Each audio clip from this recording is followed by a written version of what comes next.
What is up, 2K crew? Yes, it is that time of the week. It is, let me get this comment off here. It is, come on. It's podcast day, and you know what that means? It means that this might be one of my favorite shows of the year, 2Ks, because it's college football. We all love college football, and whether you're an Irish fan like me, or a U of M fan like you, or some of the weirdos that are even Michigan State fans, we all have one thing in common, is that we absolutely love college football. So yes, I am super stoked to talk about that. But before we jump into that, if you are watching live on the YouTube, go ahead and give us a like, subscribe, hit that bell for the notifications. Or if you're watching on the replay, please do the same. And if you're on the podcast side, give us a follow, give us a like. And if you are watching live, go ahead and drop us a comment, and I'll feature you on the show, just like this.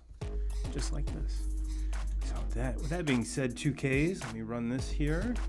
Yeah, let's give us a sub, guys. 2Ks, we're almost at 300 subs, which I think is crazy. It's crazy awesome. And if you guys are feeling extra saucy, and if you guys want to go to buyturbobeer.com, buy us a beer, and you can financially support the channel. It's not required, but yes, we do appreciate it. And for those of you that do buy Turbo a beer, we do feature you on the podcast the very next week. And also, I do a weekly column for the Marcellus News, and I put it on here, and you get an email notification if you do become one of the beer crew, I guess you want to call them. So you actually get it early, and I post if you become a monthly member, which it's a reoccurring monthly fee, you get early access to the podcast. So now that that's out of the way, 2Ks, are you ready for college football? Yeah, I mean every year. I mean, this is the fall is by far my favorite time of year. We got college football starting. We got the NFL getting ready to go. We got baseball in the playoffs. It's my birthday. So even growing up as a little kid, this has always been my favorite. That, and it's usually not hot as balls out. You know, you get some bonfires going, some stuff like that. So it's usually always my favorite time of year. And growing up, traditionally, my birthday was around. It was either the weekend before or the weekend after was the Notre Dame Michigan game. So hopefully here in the future we can get that game back, because everybody likes that game. Everybody likes that game. So yeah, we've done the box score. We've done all the intros and everything. So let's jump into it. What do you say, 2Ks? Let's do it. All right, we're going to break down some conferences, ladies and gentlemen. We're also going to give you our Heisman picks, and if there's time, we might give you our Final Four. So, and yes, this is, as we talked about on the show a few weeks ago, the Big 12 is looking rather meek, but this season they're still full. Texas, Oklahoma are still in the Big 12, so I think it's 2025 is when they're going to make that move. So that's and then, like we also talked about, what's going to be the repercussions, the things that come after that, because I think the simplest thing is them moving to the SEC. Whether or not the Big 12 exists anymore, if the Big 10 and the Pac-12 just kind of absorb those teams, or the ACC in the case like West Virginia. So that to me is the more interesting part of that story. But we've already broke that down. So yeah, let's 2Ks. Let's jump into the Pac-12. What do you say? Yeah, this is probably my least exciting conference to talk about, so let's get them out of the way first. Yeah, and I mean, rightfully so. They, as a conference, were down a lot last year. Some of the powerhouses traditionally that were in that conference didn't really shine. We had, I think it was last year, right? That USC had all the quarterback injuries and stuff like that, so they were pretty lackluster. And then we got such a late start with COVID. It was just, I mean, for the longest time we didn't even know if Pac-12 was even going to be playing any football.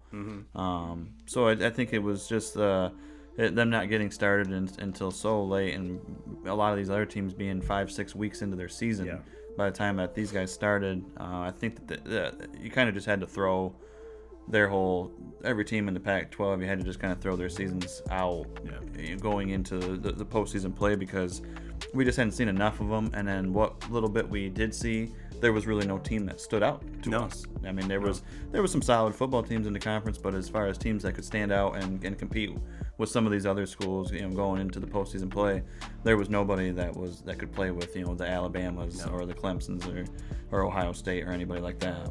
Yeah, you are 100% correct in that, it was just a very lackluster season all around for the Pac-12. Like I said, all around. So for all of these predictions and everything, 2K Crew, we are on CBSSports.com, and just search Pac-12 win totals or SEC win totals and stuff like that, and you'll be right there with us if you want to, or if you're listening and want to check out what I'm looking at. So they kind of.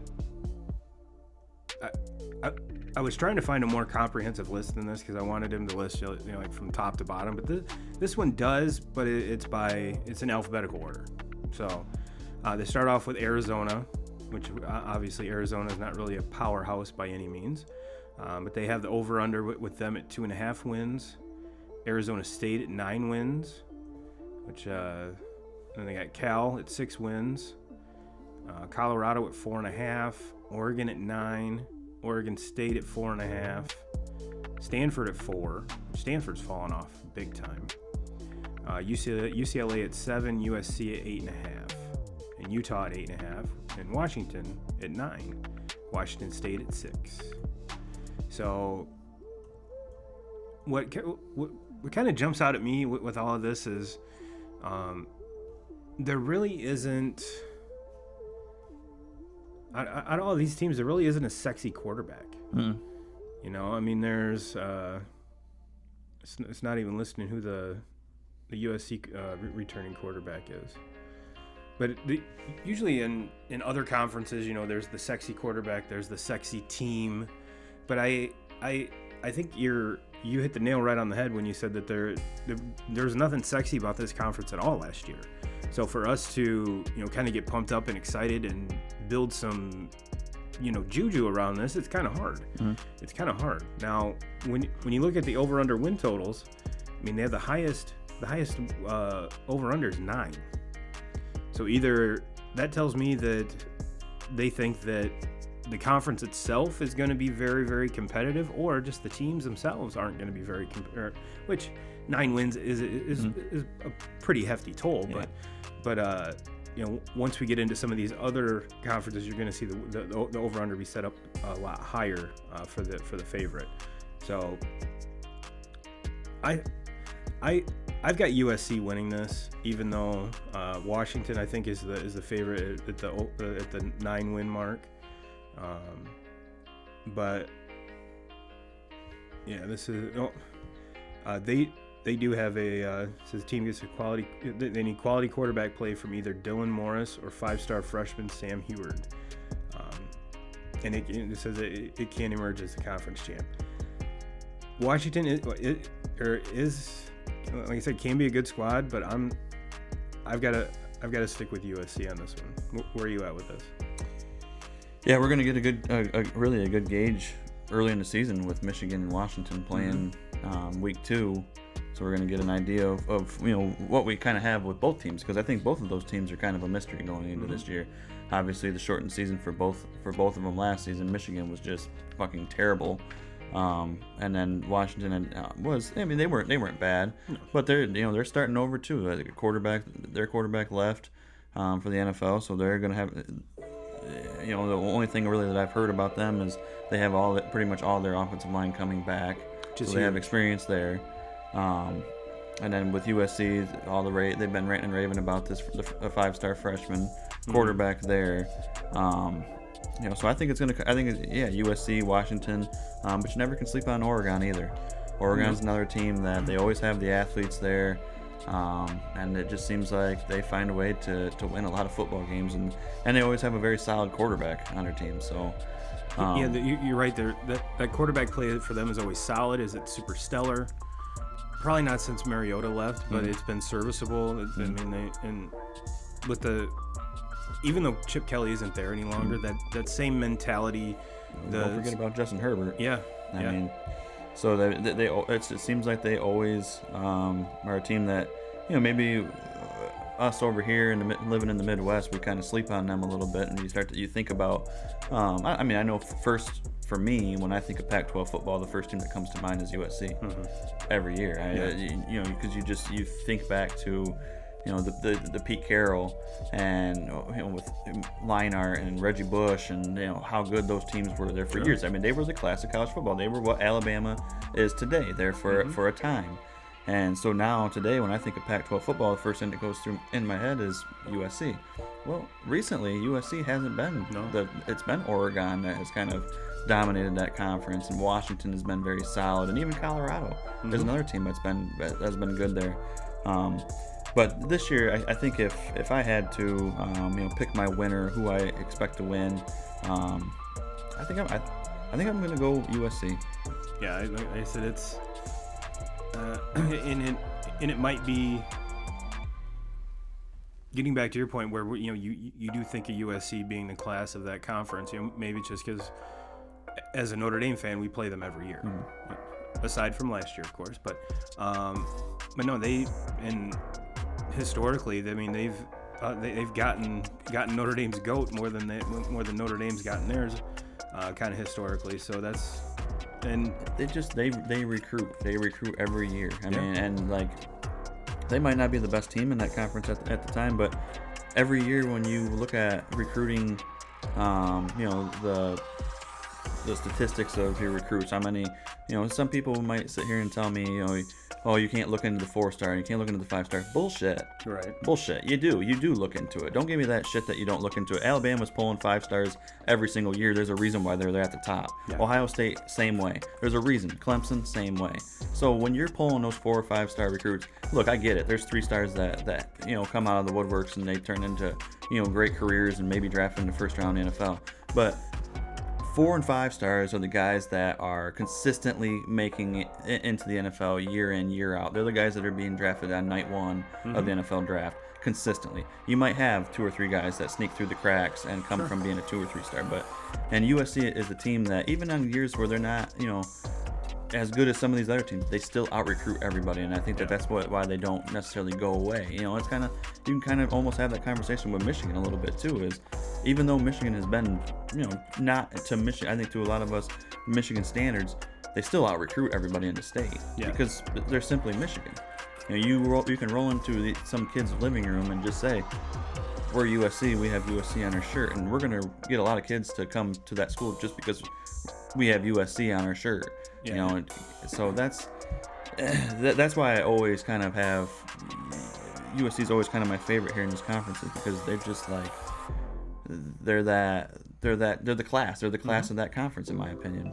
And I think too that it doesn't hurt USC in the fact that UCLA's been down for so long that I'm sure the whole state of California is just dominated by USC in that recruiting aspect as well. So.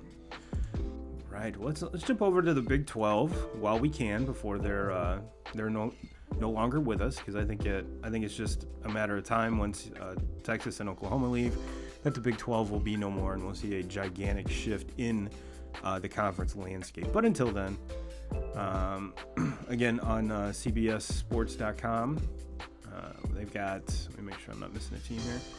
They got the over/under for Baylor at 5.5.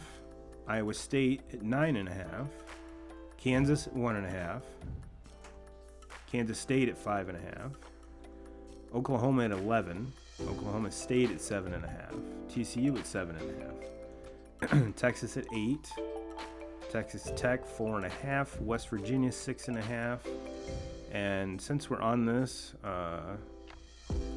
before we get too much further into this 2Ks, let's give a big moment of silence to Hall of Fame Florida State football coach Bobby Bowden. Passed away here just a little bit ago, so let's give a big shout out to Bobby. All right. So back to the Big 12. I wanted to do that in the opening, but I forgot. So better late than never, right? All right. So again, if we fast forward this conversation 5 years, this is going to be totally different because, like I said, I really do think that the Big 12 will no longer be around. But as you can see, the over-under for a lot of these teams are a lot higher than the Pac-12. So, again, traditionally, anytime you think Big 12, you think zero defense, amazing offenses. And this year, I don't know. I do think that Oklahoma is the class of this conference. I think this is easy. I think this is Oklahoma runs away with this. I think they go undefeated in this conference. Oh, yeah. They're getting into we're talking about a little bit later in the show here. They're one of my favorites to win it all this year. Spencer Rattler at quarterback. He's the favorite to win the Heisman this year. They brought in some top-notch receivers in the transfer portal also to go along with what they already had as far as for a recruiting class. I can't say enough about Lincoln Riley. He's one of my favorite coaches in college football. This is a conference that doesn't play a whole lot of defense. We've not been shy about that. Right. And this is an offense that I think is going to be like this offense. I think is going to be comparable to Alabama last year. It's going to be comparable to LSU from 2 years ago. I really think that this is going to be the offense that just they simply win games because teams can't keep up with them.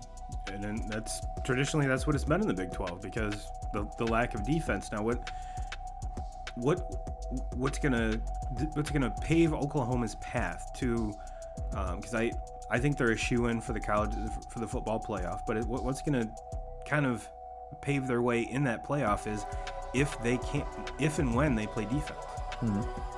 If there's no defense being played, then I think some of the teams that we'll talk about a little later that do make the playoffs will be able to keep up with them, and they'll be able to slow them down because they actually do play defense. So that's going to be the question that surrounds not only Oklahoma this year, but even a team like Texas. Even and we kind of mentioned a couple weeks ago Iowa State. So this there's a lot of teams in the Big 12 that any given Saturday they can knock off a team like Oklahoma. Sure. It's scary opponents. And that's not teams that are you play a lot of these teams. They line up against Oklahoma 10 times, and Oklahoma's probably going to beat them 8-9 times. But there's teams that have a chance at beating them, like we just talked about Iowa State. I really think Texas is going to be an offense to look out for, just because simply of Sarkisian being the coach there now. Kansas State, you never can sleep on them. It seems like they always have a very solid football team. Baylor, Baylor, TCU, and the list goes on. There's a lot of really good football teams in this conference that. We knock them all the time because they don't necessarily play a lot of defense, which is very true. But they always have very good offenses, and if they can, there are teams that can kind of come out of nowhere and knock out a team like Oklahoma, and it would not surprise me. But we're looking at these teams on paper right now. I just don't see anybody that can keep up with the offense that Oklahoma should be rolling out there every Saturday. And what's completely crazy is, you kind of alluded to the whole Spencer Rattler. Looking back at last year, before he really caught fire, dude was on the bench. Dude was on the bench. He threw like 7 picks in 2 games or some shit like that. And next thing you know, he gets benched, comes back in, completely different player. And I think that's a huge test to Lincoln, Coach Riley and. His staff for like, hey, dude, we can't be doing this. We were looking at a freshman kid that was making his, he had some big shoes to fill. You're coming in, you're filling in for, what Jalen Hurts did there for the year that he was there. And then before that, you had Baker Mayfield. So, just since Lincoln Riley's been in Oklahoma, quarterback hasn't been a problem. We know that hasn't been concerning. Well, last year in the beginning of the season, it was a big problem. But once they finally got him to relax, stop trying to do too much, then, the Oklahoma team that we saw down the stretch of last season leading into the playoff, this was a team that we were talking could very easily snuck into that playoff last season. And because down the stretch, they were playing arguably, they weren't playing Alabama football, but they were playing, just as good a football as anybody else, with the exception of Alabama in the country. Yeah, I can't agree more. And they're bringing all these kids back. That's the thing with them, with Oklahoma, is they didn't lose a whole lot, and they gained a ton. Is they hit the the transfer portal and brought in guys probably better than anybody else in all of college football, bringing in some of the talent they have there. I know they brought that running back in from Tennessee too, Gray, who was another very good player. So, and then I know there was a couple different wide receivers that they brought in too. So, just more weapons for who we already, or a lot of people consider the favorite to win the Heisman. I'm just gonna say it. Don't sleep on Oklahoma State. I mean, these boys were on a roll last year, and you can never count out Mike Gundy and his mullet. I mean, that mullet's fresh. It is clean. I haven't seen updated pictures yet this season, but I'm pretty sure he's got it on point. And if the mullet's rolling, that team's rolling. Well, he's a man. He's 40. Hell, he's probably 50 by 50 now. Yeah. Yeah, he's probably 50 by now. But, all right. So moving from the Big 12 to the ACC. Now, probably the biggest question that sticks out in my mind, 2Ks in the ACC is there's no Trevor Lawrence. No Trevor Lawrence. We did get to see a couple glimpses of the future in DJ. I'm not even going to try to pronounce his last name, but he looked good. It seemed like the team really didn't skip too many beats. I mean, granted, it's kind of hard to compare a freshman to Trevor Lawrence, but I think that's going to be the glaring question is how is this kid going to perform? How are they going to not only replace him but ETN and I mean a lot of impactful players coming from that team. So yeah, to me it's Dabo. That and their defense is so fucking good. Yeah. For years now, they've had the best defensive line in college football. We expect that to be the same this year. This offense is not going to be the offense that I think we've watched Clemson have the last couple of years. I still think that they're going to put up numbers. But I think they're going to be as good as what they were with Trevor Lawrence? No, there's going to be. They might get to that point, but I think there's going to be a gap. Where that learning curve. Yeah, there has to be. There has to be. But the best thing that they have going for them is to kind of bridge that gap is we know we can hang our hat on our defense. Yeah. And the other thing that they have going for them is they don't really have any competition in the conference. No. There's nobody in that conference that's going to compete with them and to win that conference. I think this is a very easy one for me. Clemson just runs away with this. But let's run. I mean, just for shits and gigs, they got Boston College at 7 wins, Clemson at 11.5, Duke at 3.5, Florida State at 5.5, Georgia Tech at 5. Did I miss one? Nope. Louisville at 6.5, Miami at 9.5, and a team not to sleep on is going to be North Carolina. North Carolina's taken a couple big steps here in the last couple seasons. I believe they are returning their quarterback. Howell. Yep. Yeah. Which another one right there stud. That he might be. That kid's a stud. He's going to be in the conversation for the Heisman for sure. He's going to be in the conversation for first overall draft pick. Yeah. And NC State 6.5, Pitt at 7, Syracuse at 3, Virginia at 6, Virginia Tech at 7. So I'm right there with you, 2Ks. I think that I'd have to look to see which of these teams Clemson plays, but if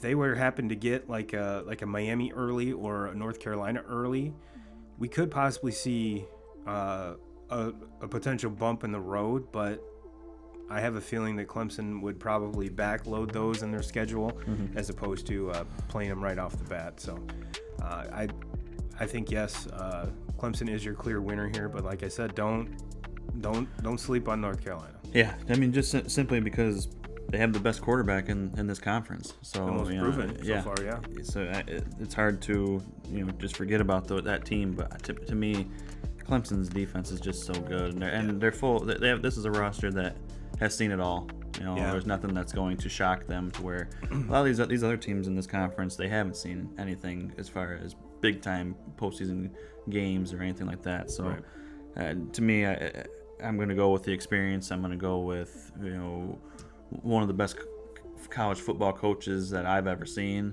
and Dabo, and I'm going with Clemson. Yeah, I'm right there with you, and it really, let's put it this way, it shouldn't really be close. It shouldn't be a contest. However, you never know with what's going on right now. Obviously, you can never predict that. But like you said, on paper, this is super easy. But like I said, it coming down to now again, bringing up something that's different than last year is there's no Notre Dame in the mix in this ACC this year. So maybe a possible North Carolina Clemson ACC title game, that would be super sweet. So yeah, if Notre Dame was in this, maybe differently. You know a lot more than me. I question a little bit who's going to play quarterback for Notre Dame. I mean, that's I still have that question. My main question. But as far as defense goes, defensively, Notre Dame can play right there with Clemson. They're a good defense every year, and they're going to have weapons on the offensive side of the ball. The question is going to be who's going to play quarterback for them, and that's really the only question I have about Notre Dame going into the season. It's the biggest glaring question for the whole team because their running backs are super deep. We have some great recruits coming up that are just primed to establish themselves as outside threats as a wide receiver. We've got 2 studs that are going to be amazing tight ends in the NFL. The offensive line is gelling. So, and like you said, in what Coach Kelly, what his mantra the whole time is, he's like, I have to recruit defense. I can teach offense. So whether that's a correct philosophy or not, I mean, it's worked for him. Yeah, I would say throughout the Kelly era, yeah, the one thing that's been glaring, like the biggest thumbs up and the big star in his cap is his defenses have always been tight. Have they been, once it gets to the big stage, are they proven, are they ready for that? That's a whole different story. But another team that can hang their hat on defense. And I think too that in the next couple years there's some young kids at quarterback that I think maybe might even get some playing time this year, or if not this year, next year. I mean, we're talking, we've got a couple 5-star recruits that are coming in, and if not 5, they're 4.5 stars. So that's, I mean, they're probably some of the best quarterback recruits that Kelly's had. Yeah. So. Yeah, and I mean, getting back to the defense real quick, I mean, you look, there was no defense in college football that was going to be able to stop Alabama last year. Except for Alabama's defense. Yeah, Notre Dame did pretty damn good against them. I mean, compared to what happened the next week against Clemson, Alabama made Clemson, that defense that we were talking about being the best defense in all of college football, especially the defensive line, Clemson had no answer for anything that Alabama was doing. Did Alabama call the dogs off a little bit on Notre Dame the week before? Who knows? All I know is that in the second half of that football game, Notre Dame figured it out on defense, and they stayed in the game. They figured out if you try to cover Devontae Smith, that usually helps. However, not a lot of people in college football could figure it out. So that's one of the things in that game. I was texting you. I'm like, are they going to cover him? And you're like, no one has all year. I mean, and you have to give a lot of that credit to Sarkisian as the offensive coordinator. He was lining that kid up all over the place and all different, and putting him in different situations, and putting the defense in different situations, and how we're going to cover this kid. And to me, the creativity that they had in that offense, and how they found ways to, because look, there's players like this on. There's multiple players of that caliber all over college football. Sure. And it's a matter of can your coaches scheme you up and put you into situations where you're going to have success. And to me, Sarkisian did a better job of that than anybody I've ever seen with a player of his caliber. So kudos to them on that. But yeah, there was a lot of times watching them where it was like, okay, we know that this is the best college football player in the nation right now. Yeah. We know he's the Heisman Trophy winner. How the fuck is he? I mean, he caught 10, 11 passes for 3 touchdowns in the first half against Clemson, and didn't play. He didn't play the second half of the national championship because he had a broken hand. Yeah, and then I'm pretty sure 90% of the season, 90% of the schedule, Mac Jones could have went like Devontae, it's coming to you, bro. Just run your route. I'll get you the ball. And the whole defense could know what's coming. You can put 5 guys on Devontae, and somehow he would still get open. It's got to be so frustrating when the smallest guy on the field is just dominating you in a game of football, in the national championship in front of millions of people. Right. And the smallest guy that looks like he'd be too small to be playing on a high school field is just shredding them. I mean, just shredding Clemson. Clemson defense. I mean, if you look at the Chiefs, Tyreek Hill's made a career doing that. But yeah, so like I said, getting back to the ACC, like I said, I think you're going to see Clemson, North Carolina in that championship game, which I think would be a really good game. So, excuse me. Well, speaking of SEC 2Ks, we mentioned before about the transfer or realignment, I guess you could say, bringing in Oklahoma and Texas. But for now, it's still the Saban show. Still the Saban show, but I think what's going to be interesting about this conference in particular, 2Ks, is I think that this is going to be the year where you're going to see some of the other teams, I'm not going to say catch up with Alabama, but I think you're going to see them more competitive and could possibly dethrone Saban in his regime over there.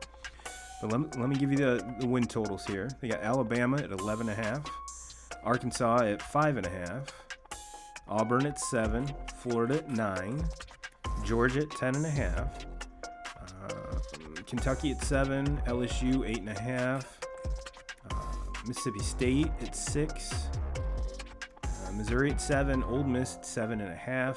I've got my eyes on Ole Miss a lot, FYI.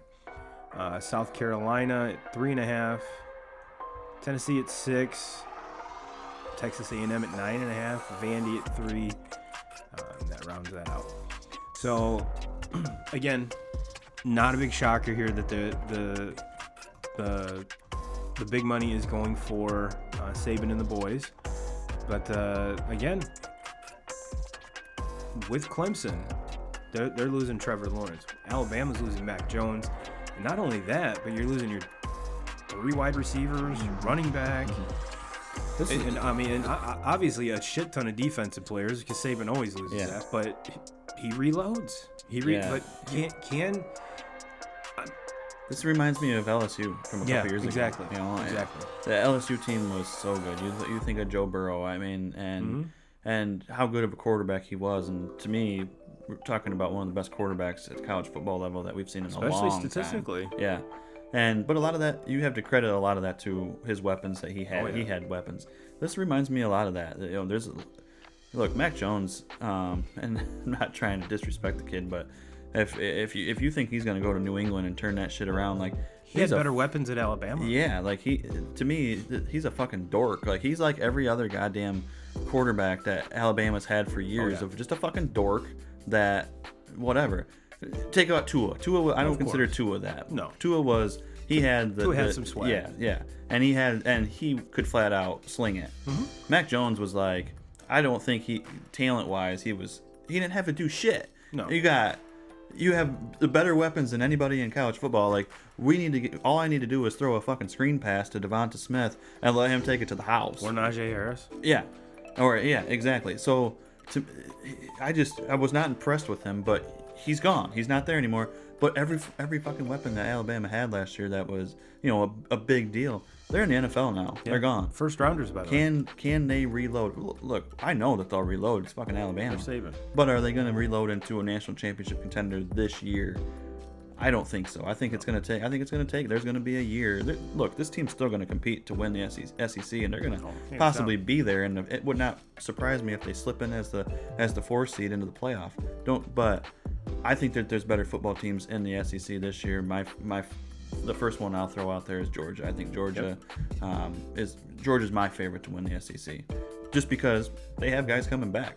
Their defense we know Kirby Smart's defense year in year out is always going to be one of the best defenses. Remind me a lot of Clemson. Mm-hmm. But offensively, that's where they were so bad last year. They could not figure it out at quarterback. Just no consistency there, But I think it was a lot of guys that were a year or two away from hitting their peaks. Where I think their offense is going to be good this year. Match that up with maybe one of the best defenses in college football. To me, they're the favorite to win the SEC. What's the name of their quarterback? Last year it was JT Daniels, wasn't it? The transfer come out of USC.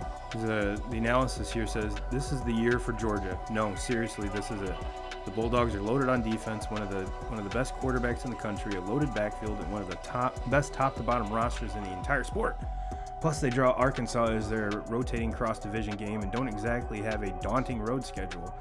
The experience should get them past Clemson in the opener. Ooh, they play Clemson in the opener. That should be that's gonna be badass. But then again, that might be one of that would be the time if you're gonna beat Clemson would be to beat Clemson. To me, that's gonna be a game that's like I don't think either team gets to 20. No. You know, they're just gonna defense. Normally in college football, it takes a couple weeks before you start seeing offenses, hitting full cylinders. So to me, those two defenses going against each other, maybe the two best defenses in college football. Yeah. Maybe first team to 20 wins that game. I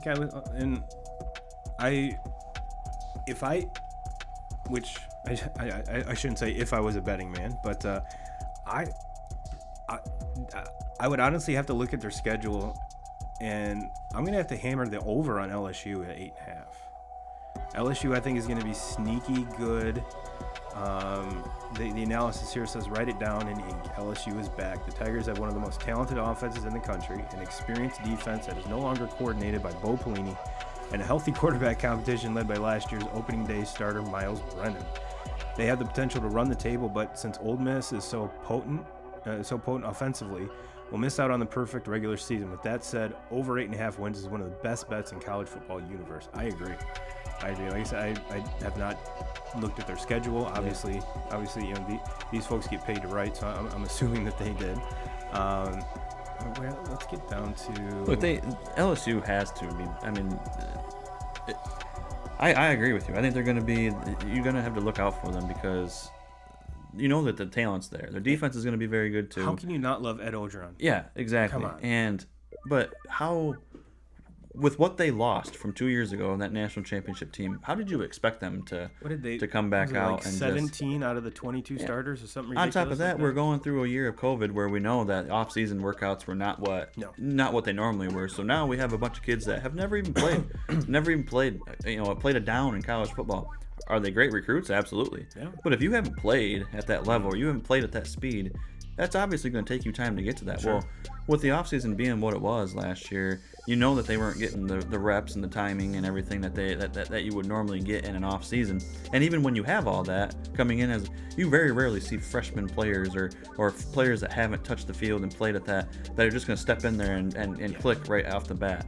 So everything was kind of lined up against them last year, and now with a lot of these kids having a year under their belt, even though it was a weird season and a shortened season for them and a lot of things happening last year, it still gave them reps. It gave them chances to figure it out, to learn it, and I expect them to be a lot better, and I expect them to be a team that could be the dark horse of the SEC. Well, the 8.5. Get on your app, 2K Crew, smash the over. But like I said, going through this rundown, Ole Miss. This is a team. Lane Kiffin's back, ladies and gentlemen. He's back, and this is one too. I'd have to get to take a look at their schedule, but I might smash the over on the 7.5 on this one as well. The analysis says the Rebels are going to be must-see TV in 2021 due to Lane Kiffin's potent offense led by quarterback Matt Corral and running back Jerian Ely. This is going to be a team that can score 45 points on anybody, but will also give up 50 from time to time. That'll lead to an upset over LSU, but a shocking loss to Arkansas. The cross-division game at Tennessee could be sketchy, but it'll be a solid campaign in year 2 under Kiffin. Lane Kiffin's back, ladies and gentlemen. I just hate to say that.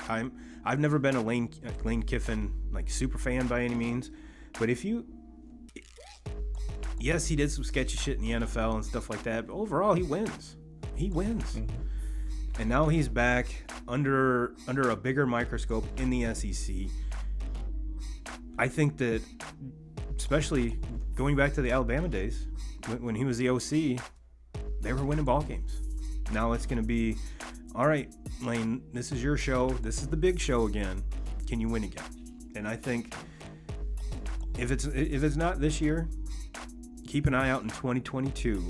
I think Lane's going to have this, and I'd have to let me see if I can give the writer here props. Barrett Sally, Mr. Barrett Sally, kudos to you, my friend. But yeah, like I said, I'd have to dig in and get. He said they're going to be must-see TV, and I totally agree with that. And it seems to me that Ole Miss, with what this dude said, would fit perfectly in the Big 12. Can score 45, but can give up 50. So I think, yes, that is going to be, because there's going to be a lot of offenses that can run in this in this conference. So that might be Ole Miss's downfall when it comes to that. So smashing the over on the 7.5 might be a little bit more ballsy than the LSU 8.5, but I'm still gonna smash it. But yeah, as far as who I think is gonna win this conference, I'm with you. I'm with you in Georgia, and again, don't sleep on Florida either. Mm-hmm.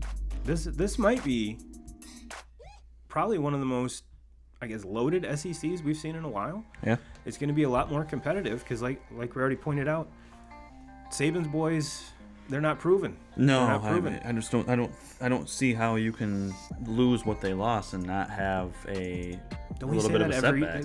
Absolutely, we say that every year about Saban, but I can't remember the last time the same team had a quarterback, receiver, and running back at the Heisman. 2 receivers. Yeah. 2. Yeah. It's. And the one thing I will say about the Alabama team from last year is their defense was not as good as what they've been in the past. Their offense was way, way better than what we've ever seen. So that's when Saban's had. Yeah, but defensively they did give up some points. Defensively they did have a hard time, stopping teams. You didn't see the scores. I mean, there was some teams in the SEC during the season that played with Alabama just because Alabama's defense couldn't stop them. Yeah. But that team offensively was. Yeah. I didn't know if we would ever see an offense. I thought. I shouldn't say if we would ever. I thought 2 years ago watching that LSU offense, I was like, man, it's going to be a long time before we see a college football offense that's as good as that. No, we only had to wait a couple months because then we saw an offense that was even better. Speaking to that offense, it would have been, as a fan, even though I'm not a Saban lover by any means, but you got to respect what the man does over there. Mm-hmm. To see that offense in a full season, in a full season, because I broke it down last year, and before Kyle Trask kind of it wasn't him that wasn't performing. Florida was throwing shoes and losing games and shit like that, but Kyle Trask was on a pace that was better than Joe Burrow's record-setting pace, and no one really even talked about that. I think it's just because, and granted, he had Pitts, probably the best athlete in the draft last year, which never hurts. But if you look at the weapons offensively, comparatively, you got to give the nod to Alabama. Mm-hmm. Again, this might be if Saban somehow loses all of that and wins a national title this year, he should just retire because this shit's too easy. Too easy. Well, 2Ks, let's jump over to the Big Ten. Yes, we saved I'll say it, the best for last. And if you don't agree that the Big Ten's the best conference top to bottom, which we've talked about at great lengths on this show, you can at least say the most relevant, the most geographically relevant, let's put it that way. But again, there's kind of this reoccurring theme, 2Ks, with kind of unproven quarterbacks at these big time schools that were powerhouses last year, not only last year but perennially. I think the big question is how does Ohio State replace Justin Fields? I was watching a thing the other night saying that because Ohio State didn't really blow out a lot of teams last year, that the second string quarterback really didn't get a whole lot of run. Mm-hmm. So how is that gonna, he really didn't get a whole lot of playing time. I don't even know his name right off the top of my head, but it's gonna be interesting to see. Do I have a feeling that they have someone there that can step in and do the job? Sure. They're Ohio State. It seems like they looking back to the Barrett days, he goes down, Cardell Jones, big 12 gauge takes over. Dwayne Haskins, it just seems now Justin Fields, who might be the best out of all of those I just mentioned. Can you directly replace somebody like that? I don't think so. But I have a feeling that they have a couple quarterbacks up their sleeve. Why? Because that's what Ohio State does. And I think that's, again, what kind of separates them from the rest of the pack here. But let's go over the win totals here. They've got Illinois 3.5, Indiana 7.5. We'll talk about that team here in a little bit. Iowa at 8.5, Maryland at 6. Man, first part of the year 2Ks, Maryland was must-watch football there. That was, and then they got Michigan, the over/under at 7.5. Michigan State at 4.5, Minnesota at 7. Nebraska at 6, Northwestern 6.5. Come on. Ohio State at 11. Come on, Mouse. Penn State at 9, Purdue 5, Rutgers 4, and Wisconsin at 9.5. So, judging by the win totals, everyone's big money's going at Ohio State, which rightfully so. Rightfully so. But the reason I said before we went live here, you and I were talking. I was like, well, what are your thoughts on the Big Ten? You're like, well, and you mentioned Indiana. Indiana, I think is. Let me read you the analysis here before we get really into it. I already had Indiana fans mad at me after what I was openly skeptical of the Hoosiers' performance last season, and I can't imagine these predictions won't do a whole lot to endear myself towards them. I'm sorry, Hoosier fans. Nobody can ever take 2020 away from you. I just don't see a lot of scenarios in which Indiana can get to 8 wins this season, even if I do believe in what Tom Allen is doing with the program. The team just isn't built enough credit to take over here. It's a difficult road slate. You think 7.5 is good for Indiana 2Ks? I think they get that. I really do. Are you pounding the over? Yeah. And to me, with this Indiana team and the turnaround that they've made since Allen has become the head coach there is to me is remarkable. This is a football program that was honestly a joke. Oh, yeah. And he takes over here, and now he's put them on the map. And this team was the quarterback Michael Panicks from last year, who amazing talent-wise put him up with anybody in the nation. And I think he can throw it with anybody. He plays. He's fun to watch because, and as a coach, he might not agree with me and say that it's fun to watch because he takes a lot of chances and he turns the ball over a lot. And the way that he plays and hanging his body out there, there's a lot of injuries, and that's what happened last year with the torn ACL. To me, that's the question right now is he going to be healthy enough to play at the beginning of this season, or are we going to be waiting until we see him? I don't follow enough Indiana football to know if that's the case. The little bit I was reading just a second ago sounds like he's still kind of on the fence even if he's going to be ready. But if this kid is ready to go, and the defense was very improved last year, and they have weapons and they have a running game, and just a very balanced football team that. Do I think that they're going to beat Ohio State and compete with them? No, I don't have them. To me, Ohio State's on a different planet from any other team in the Big Ten. Yeah. But then there's a lot of very good, very solid football teams, and Indiana's right there with. And I think that they can play, with the exception of Ohio State. I think they can play with anybody in the conference. So to see them, be able to get out of this, are they going to win this conference? No, because they have Ohio State is on the same side as them. So when it comes down to even playing in the Big Ten championship, they can't do it. Just the way that the regions are set up. So no, I don't think they're going to compete to win the Big Ten by any means. But to get over 7.5 wins, yeah, I think they get that. Well, they have Michigan slated at 7.5 as well. Let me read you the analysis here. It says, given Michigan's recent history under Jim Harbaugh, it feels safe to assume that the Wolverines will lose their 3 games against Wisconsin, Penn State, and Ohio State. It's a program that has had trouble with top teams in the Big Ten the last few years. This means that Michigan has to be nearly perfect in the rest of the schedule to reach the over. I think it can do enough more. It can do enough more times than not, as I believe every reaction to anything Michigan does, good or bad, tends to be an overreaction. Also, when it comes to figuring out what will happen in 2021, I don't want to read too much into anything we saw over the pandemic impacted 2020 season. So in my eyes, the sky isn't falling in Ann Arbor nearly as quickly as others seem to believe. Yeah, I don't know what to. This is the one. Obviously, I follow Michigan very, very close, but this is the year where I really don't know what to expect. I mean, Harbaugh hit the reset, and the whole staff has changed. I mean, they had to. Yeah, and mostly on the defensive side of the ball. And for years, the defense has kind of carried Michigan. Yeah, really since Harbaugh's been there. But last year, the defense was just terrible.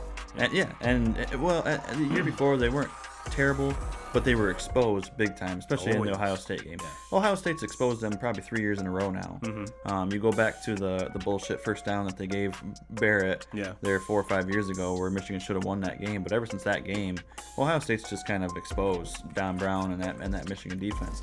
So and I think it was a change that, hey, and not to knock down Don Brown because there was a time where I seriously didn't know if we could find a defensive coordinator better than that guy. Mm-hmm.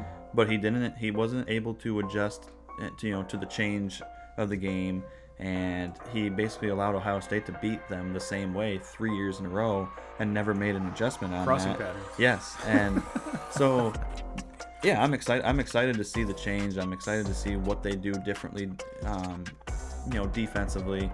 Offensively, look, they have to figure it out. They have way too many weapons, and they've had way too many weapons. Really, ever since what's his name there, the offensive coordinator. Name slips my mind now, but they hired him a couple years ago. He actually came from Alabama.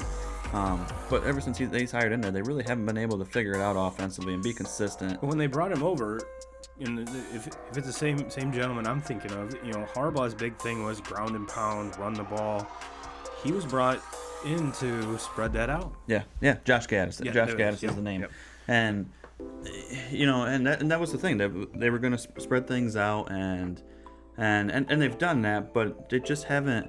I don't know if it's that they haven't had the quarterback to do it, because the weapons are there. You can't look at the talent that they've had on as far as receiver. You got receivers that have left there and went right to the NFL. So obviously the talent's there. Running backs, they have had great running backs. Offensive line, it's not been, for years and years. Offensive line. You go back to like Lloyd Carr time. That was why Michigan won so many football games. Sure. Offensive line could just flat out bully you, and we're not seeing that yet. And but look, I don't know what to expect out of these guys. This is a team that they won 2 games last year, went 2-5 or 2-4 or whatever the fuck they went. I mean, it was just pitiful. It was pitiful to watch them. It was probably as upset as it was. I was more upset watching them last year in games than what I was when Rich Rod was coaching. I mean, it was pitiful. It was absolutely pathetic. But I don't know what to expect this year because talent-wise, they can line up with anybody in the Big Ten with the exception of Ohio State. I think Ohio State is at a whole different level than anybody else. But yeah, do I think that they're going to walk in there and beat Penn State and Wisconsin? Yeah, probably not. But can they play with them? Absolutely, they can. I honestly don't know what to think about them. I made a promise to myself going into the season that I was not going to buy into their shit because I buy into their bullshit every year and they make me look like a fool. So I'm not doing it. I'm not doing it this year. I'm not buying into it. I'm expecting them to just be a mediocre football team like they always are, and hopefully they surprise me. They have all the ingredients to surprise people and to be a legitimate football team and compete for, to win 10 games this year and finish second in their side. But do I think that they're going to beat Ohio State? Absolutely not. I see it one of two ways. I see it either this new regime that's coming in is going to shock people. And I mean shock in a good way, to where getting back to just like we were talking about, getting that offense spread out, getting everything on track to kind of be like some of the other successful programs out there, but yet still have that Jim Harbaugh signature on it. You're still going to run the ball, but everything's going to start with that. You got to punch people in the mouth first, and then, like you said, I'm curious to see, because Don Brown was a great defensive recruiter. Mm-hmm. Yeah, I mean, it seems like there was at least one Michigan defender going in the first round, it seemed like, for the past 5 or 6 years. So what can the new guy do with Don's talent? I think that's going to be the key to everything. Between that and the quarterback play, I think everything else is going to play itself out. Now it's going to be up to the new coaching staff to see how are we going to make this successful. So I could see it going one of two ways: either they're 500, or I'm smashing the over. So, and I agree that they will not beat Ohio State. I think they could beat Wisconsin and Penn State. Yeah, I don't think that either one of those teams are going to be anything, spectacular. Penn State was a very, mediocre football team too last year.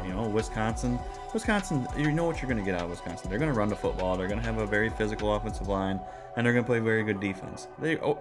Hang your hat on that every year. What are we going to get out of Wisconsin at the quarterback position? Are they going to be able to do it? I don't know yet. I mean, last year at quarterback, probably one of their better quarterbacks that they've had, in a while. But that's not saying a whole lot when it comes to Wisconsin. We don't really ever. The last Wisconsin quarterback that was just carving people up, it was Russell Wilson, and he's one of the best quarterbacks in the NFL. So, I think Ohio State's the class of it, and then I think there's going to be very good football. Look, this is not going to be a shitty conference. There are very good football teams in this conference, from top to bottom. But to me, it's Ohio State in a separate class, and then it's a lot of really good football teams that are not ready to even be in the conversation with Ohio State. So, and that's what we've seen with this conference for the last how many years now? Yeah, handful. So, but just kind of my last thing on Michigan is, for me. And maybe I'm crazy for thinking this. Maybe there's other Michigan fans that are listening to this or that will listen to this and will jump on board with me. But what version of Jim Harbaugh are we going to see? Because for the last 2-3 years, and I don't know what happened there. I don't know if something was said to him from the higher ups at Michigan or from alum or what. Because I know it's a very big time kind of the alums do a lot of the talking and at a university like that but. Was there some kind of a conversation with them where, like, hey, Jim, we can't have you, running up and down the sidelines and throwing your clipboard and screaming at the officials and dropping the F-bomb and grabbing players and Saban does it. Yeah, and because what we watched Harbaugh at Michigan in the first 3-4 years, where they didn't beat Ohio State and they didn't they weren't winning, they didn't even beat Michigan State, but the fire that you saw under Harbaugh was like. Okay, if you were a Michigan fan, you loved it because there was just so much fire there, and you're talking about a coach, coaching at his alma mater, and you, as a Michigan fan, you loved it, and if you were a fan of any other football team in the nation, you fucking probably hated him. But that's the Harbaugh that I want. Yeah. And what we've seen out of Harbaugh for the last 2 years, where the guy doesn't even fucking have a headset on. Half the time I see him now, and it's almost like he's not involved. He sits there and claps his hands when something good happens, or he might pat some asses when they're coming off the. Sounds like Brady Hope. Yeah, exactly. He might pat some asses when they're coming off the sidelines after a fucking 3-and-out or something, but it's just like, what the fuck? I want the Jim Harbaugh back that's throwing shit on the sideline and throwing a fucking tissy tantrum over a fucking 5-yard penalty or something that probably has no meaning in the game, and starting shit with fucking Paul Feinbaum on Twitter, and starting shit with every head coach in the conference, and just that's the shit that I want back. Like that petty high school shit that drives everybody nuts. That's the guy that I want back. And to me, until you get that, and until you get that fire, I don't know if Michigan will ever get over the hump of mediocre that they're at right now. You look at guys like Saban. We talked about Saban earlier. Saban's screaming and yelling on the sidelines and lighting people up. Even when Urban Meyer was at Ohio State, shit, he was all over on the sidelines, and you could just tell that the guy. It was a different atmosphere. Dabo Swinney, he's the same way. Bouncing all over the place on the sidelines, and it just sets up it's an atmosphere that I think kids, especially when you're talking at the college level, 18, 19, 20-year-old kids, they buy into that shit. They don't want the coach that's the robot on the sidelines clapping his hands and and not doing fucking shit down there. They want the guys that are involved, have the headset, that are calling, and shit. If shit's not working on the opposite side of the ball, give Jim the headset and let him call the goddamn plays and get involved into it. And that's what I want to see back. And I don't know what happened, but as a fan that watches every single Saturday, for the last 2 years now, Jim Harbaugh's not been the Jim Harbaugh that we've watched for years now. He's not, even when he was at San Francisco at the NFL level. Shit, he was trying to fight Jim Schwartz on the sidelines after they beat the Lions one Sunday. So I remember that. Where's that fire? I want that fire back. And until we get that fire, I don't know. I don't know what happened there. There had to have.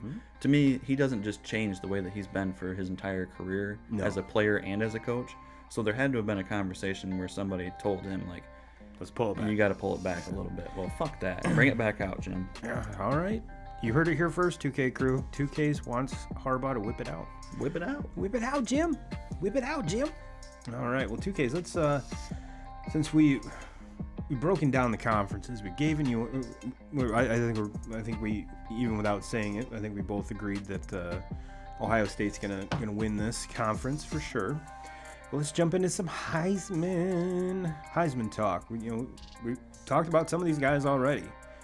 Spencer Rattler is your odds-on favorite right now. However, trying to remember the last time, I'm trying to remember the last time a player went wire to wire, being the favorite and winning the Heisman in that same season. It doesn't happen that often.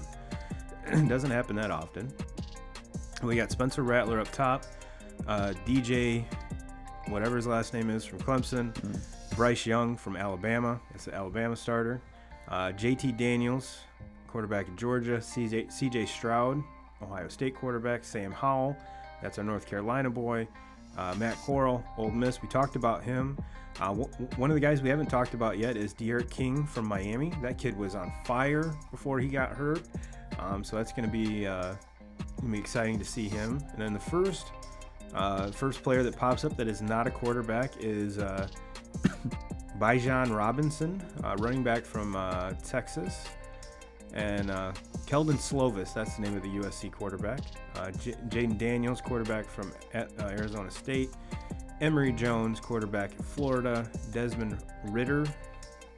We didn't even talk about Cincinnati 2Ks. Of course, we never talked about their conference. Yeah, they're not one of the Power Five. Looking at their schedule, because just to touch on Cincinnati real quick, because I actually did want to talk about them.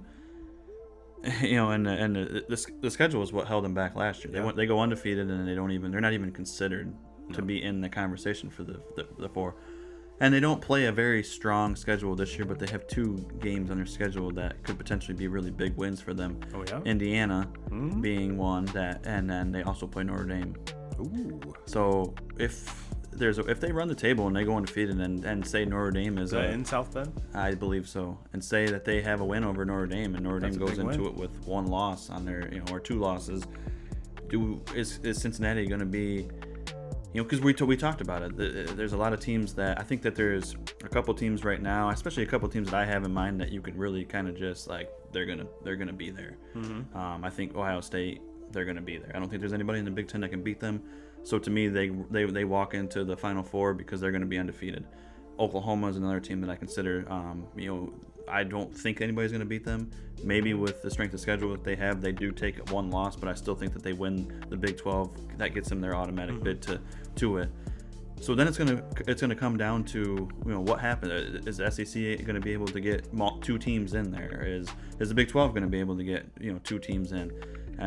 It's gonna come down. It's gonna come down to what some of these other are these conferences going to be good enough to have multiple teams make it, and if they're not, then Cincinnati, you would think, especially if they run the table and they have a win on their resume against Notre Dame, and they have another one against the Indiana team that both of us think is going to be a pretty good team.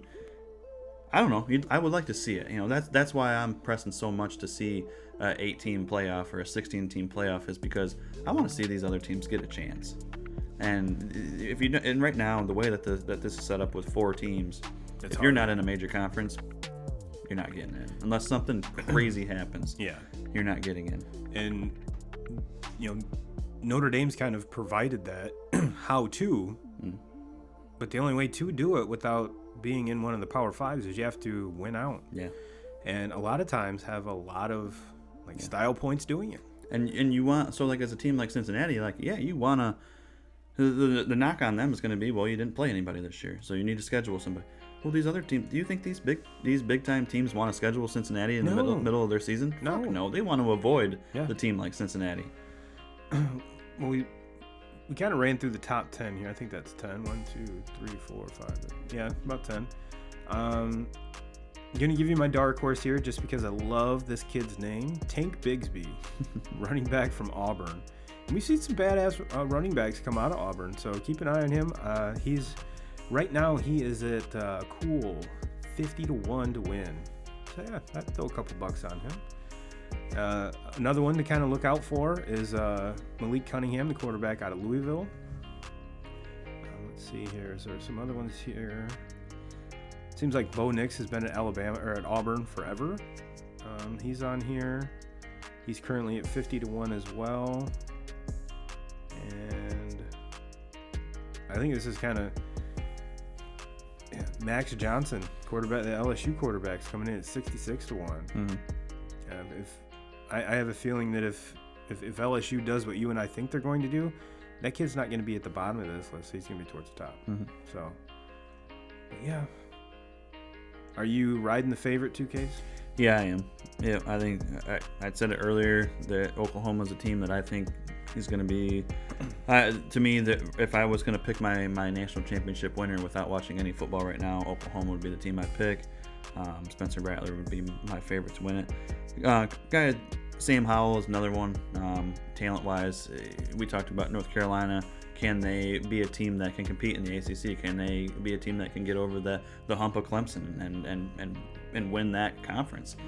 When you have a quarterback of Sam Howell's level, you have to think that they might have a legitimate shot at that. But kind of one that there's a lot of question marks around him because obviously we haven't seen him play.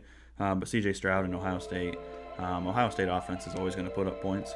They have so many weapons there. And if you're the quarterback, you know that you're going to get your opportunity to run the ball just as many times as you are to throw the ball.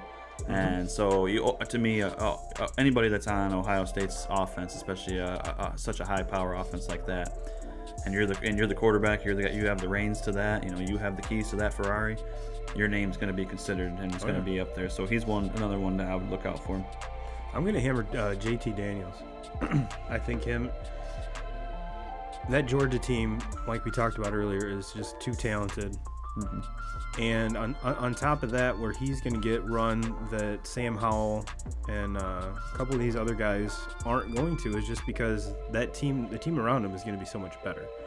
I think that's the one knock on Howell is he can ball out as much as he wants to, but how far is that team going to take him? So, and as talented as Spencer Rattler is and DJ, I mean, we watched him pick apart Notre Dame. But I haven't got to see a lot of Bryce Young yet. Haven't got a chance to see a lot of C.J. Stroud. But I have seen JT Daniels, and I liked what I saw. So let's see one more year what he can do with that Georgia offense, and they're bringing everybody back. Yeah, I mean, they didn't lose. Well, everybody in the SEC, especially the class of the SEC, they lost so much, and now you have this Georgia team that was very good last year and was right there, had opportunities to win the SEC or to be a team that could sneak in into that Final Four, and they're coming back basically with everybody from that team a year ago. So yeah, we talked earlier. They were they were both of our favorites to win the SEC, and if you're winning the best conference in college football, your quarterback's obviously going to be in that conversation of winning the Heisman. So yeah, I'm with you on that one. All right, well, 2Ks, we've done it all, my friend. We've broke down every conference. Well, not every conference, but the most important ones. We even talked some Notre Dame football. We talked some Cincinnati football. We've talked Heisman. Anything else you want to talk about? Anything else?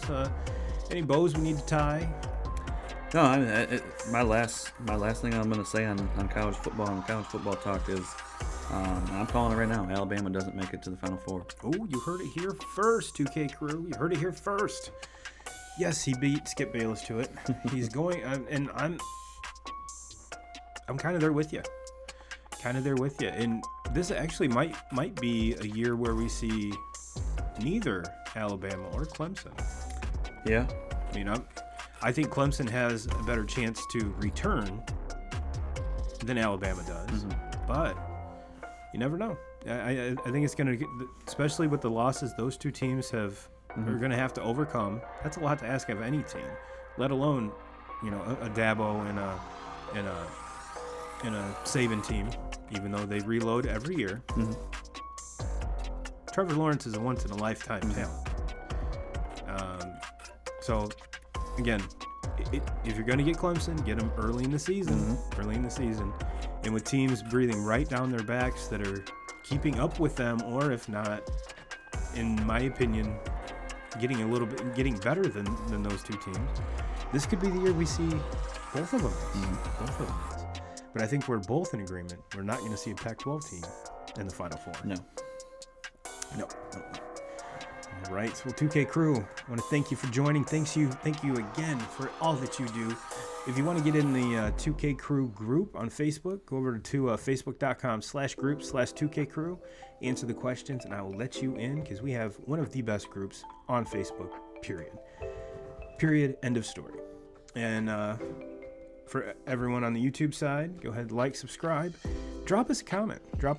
Let's get a conversation started. And if you're on the audio side, give us a follow, give us a like. We appreciate it. 2K crew, have a great week. It's going to be a hot one. Have a great week. We will be here, same bat time, same bat channel next week. And as always, 2Ks, Jim Rome, we're coming for you.